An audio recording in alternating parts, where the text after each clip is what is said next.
హరీష్ రావు గారు ఒక్క నిమిషం. అంత సీనియర్ సభ్యుడు ఎల్ఏ మినిస్టర్గా పనిచేసిన అంటుండు. నాకు వ్యక్తిగతంగా దగ్గర మిత్రుడు, అది వేరే విషయం, పక్కన పెడదాం. కానీ ఆన్ రికార్డ్ మైక్లో ఒక సభ్యుని యూజెస్ ఫెలో అనేది అధ్యక్ష అంటే మీరు ఏంది అంటే మీరు ఈ అసెంబ్లీ తెలంగాణ ఇచ్చిన కాంగ్రెస్ పార్టీ ప్రజలు ఆశీర్వదించి మీ ప్రభుత్వాన్ని చక్కగా ముఖ్యమంత్రి గారి నాయకత్వంలో మా డిప్యూటీ సీఎం నాయకులు మంచి పనులు చేస్తుంటే మీకు జీర్ణించుకోలేదు. ఏం మాట్లాడాలి? అరే ప్రజలు వింటున్నారు అధ్యక్ష. తెలంగాణ ప్రజలు కొట్లాడిన తెలంగాణ రాష్ట్రం తెచ్చుకున్నది ఆత్మగౌరవం కోసం.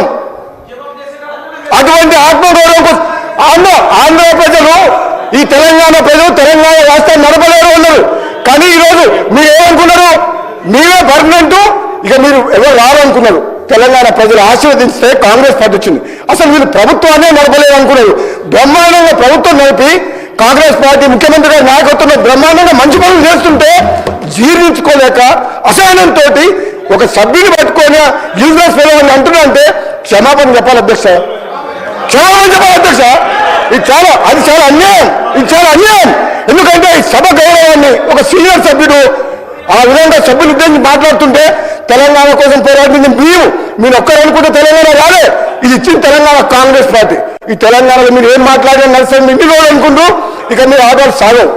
తెలంగాణ ప్రజలు కాంగ్రెస్ పార్టీని ఆశీర్వదించిండు.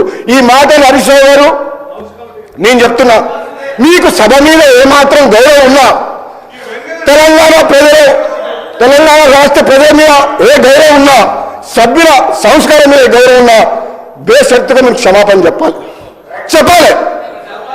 చెప్పాల్సిందే. మీ ప్లేస్లో నేనున్నా చెప్తా. మీకేం కొమ్ము మీరేం కింద పడిపోరు, మీ కిరీటం ఏం పడిపోదు. కానీ ఆ మాటలు మాత్రం మీలాంటి వ్యక్తి ఇంకేమన్నా అంటే కొత్త సభ్యుడు అంటే మేము బాధపడేటోళ్ళం కాదు పట్టుకున్నాడు. కానీ హరీష్ రావు గారు అంటే ఉద్యమకారుడు, మంచి పేరుంది, మీ అందరం కూడా గౌరవిస్తాం. ఏం భాష అధ్యక్ష?